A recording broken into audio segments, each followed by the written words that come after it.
vulture. Now, like I said, unfortunately, vultures do get a bad reputation, but by the end of this display, I promise you, you will fall in love with him. So mouse here is what we call an obligate scavenger. That's just a really fancy term for saying this bird is mainly going to be eating dead animals. Now, although that sounds pretty disgusting, it serves a really important purpose in the ecosystem. So mouse here comes from Africa, and due to the circle of life, you will get some animals that die. So there'll be some buffalo, some zebra, for example. And if mouse here sees that carcass on the floor, he won't immediately go to eat it.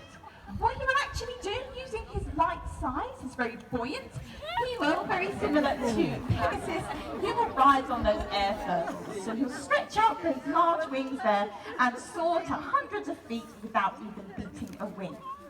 And if there's any neighbouring vultures in the area, they will see mouse circle, and they will also join in as well. So you can get a variety of birds soaring up hundreds of feet, which can be viewed from miles away. And what that does is it basically rings the dinner bell.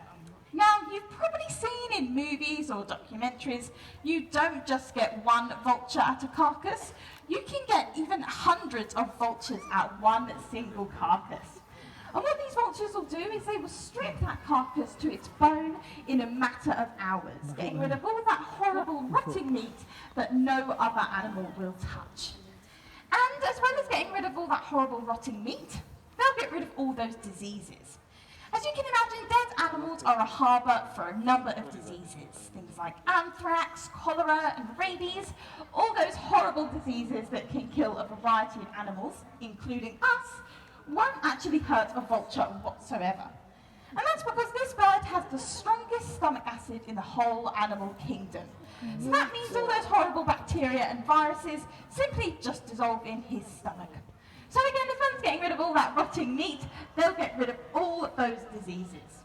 So you can imagine a world without vultures would be a world covered in dead animals and disease, which I don't think anybody wants. But unfortunately, mouse here is what we call a critically endangered species.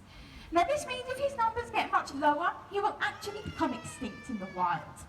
And it's actually predicted that the hooded vulture could become extinct within the next 10 years, so within all of our lifetimes. And that's absolutely heartbreaking. I don't know about you, but I certainly want hooded vultures to stay here for as long as possible. Now in the wild, these birds face a variety of threats, and unfortunately most of them are due to human activity. And in Africa in particular, poaching actually really negatively affects these birds. So poaching, although it is illegal, it is a very common activity in Africa. So poachers will come out and they will kill elephants and rhinos for their tusks and their horn. And they'll grab that and then they will leave that carcass there. Now, like I said, if there's a carcass in the area and now sees this, he, along with other vultures, will rise to hundreds of feet.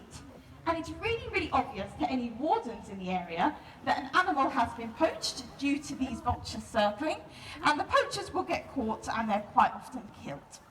So what the poachers will do to cover their tracks is that once they've poached an animal, they will actually lace that carcass with poison. Now, as I said, there are many vultures at one single carcass, so one poisoned carcass can kill hundreds of vultures. It's having an absolutely devastating effect on their population. And although they're really good at getting rid of biological hazards, as soon as it comes to chemicals, they are so vulnerable, and if they eat any poisoned meat, there's pretty much a 100% fatality rate. So like I said, it is causing a severe decline with these birds. So we're doing at Muncaster, again, conservation is really important to us, so Mouse here is our educational ambassador to show you that vultures aren't dirty or evil or horrible, they're really, really important birds to the ecosystem, and our job is to make sure you fall in love with them, because people will only conserve what they love. And Mouse has another very important role here. When he's a little bit older, a little bit more mature, he will be put into a breeding program. And fingers crossed, he will produce the next generation of hooded vultures. So again, if there's any reintroduction programs, we can aid in that as well, to ensure that for generations to come, we still have the African hooded vulture in the wild. So I do apologise, that was really depressing, but it is important to learn about. But but I'm going to end on a positive. One really lovely fact I love about these vultures is that they're actually great parents. So Mouse here, he takes about 6 years to reach maturity. It takes quite a long time. And then he will find just one partner, and he will stay with just this one partner, and they will produce normally around 1 chick, maybe 2 if they're lucky. And again, that means that they're such caring and doting parents. And another fact that I love about them is that they're actually extremely sociable. So you're probably wondering why we're flying Mouse on his own. He doesn't just fly on his own. We have Milani as well, his very best friend, joining us at the back. I got that. Now these boys have a real bromance. They do everything together. They fly together, they feed together, and they eat together as well. They just do everything. And again, they will also be put in a breeding program as well. Get that. Get that. Wow, I hope you got that. Where's his mate? Where's his mate? A range of vultures. So look at your large vultures, like your black-ear-faced vultures and your griffin vultures. They will often come in and eat first. And then gradually, little mouse and malarkey will come in and finish the job as well. And again, that carcass can attract not just vultures. You can get a range of mammals joining in. Things like lions, jackals and hyena. They will often come in as well. And you'll get a range of avian scavengers coming in, including black kites, who will catch their food on the wing. So sit back and enjoy our world of scavenging. Wait, how many of them are there? Oh my god, watch your heads. Oh my gosh, what's going to happen now? How many is there? Oh my god. It's like 10. Oh my god, watch. 5 of them. These are all these are all the... Oh, I've just seen one poo. That one who's just... That one there, he pooed again. Oh! Oh! Jesus! Oh! There's the Black Falcon, he's the best one. He's the one. Look at him. In the tree. I do!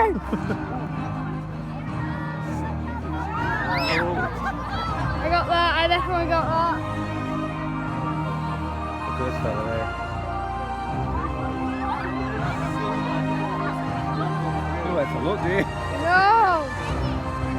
Thank God I got this on video.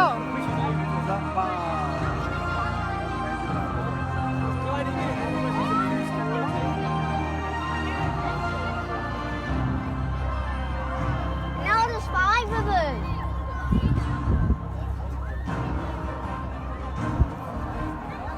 Oh my God! He's staying in, he's going to come down.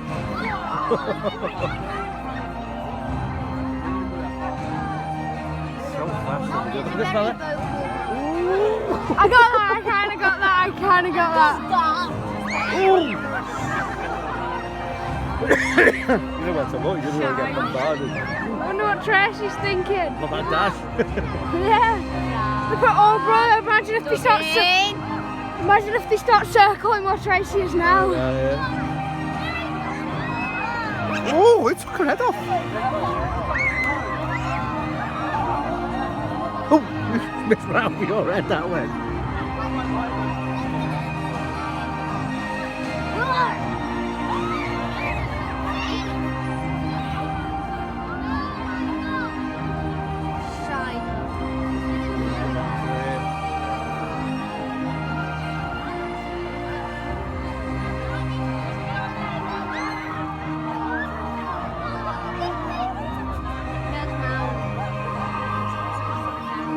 This fella there.